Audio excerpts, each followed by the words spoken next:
こんばんは、りんりんです。今日は、わたパチを紹介していこうと思います。裏は、こんな感じです。書いてあります。それでは、食べてみます。これは V ドラで売ってました。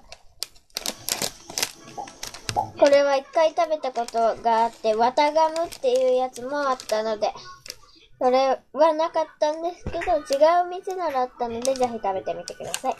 で、出すとこんな感じです。これはぶどう味です。いただきます。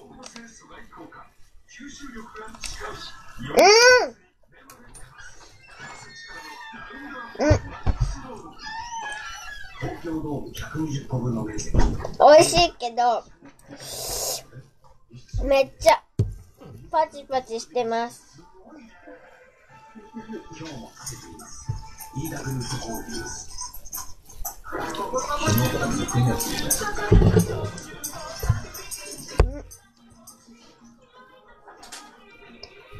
美味しいです。では、皆さんもぜひわたパチ買ってみてください。あとわたガムも買ってみてください。バイバーイ。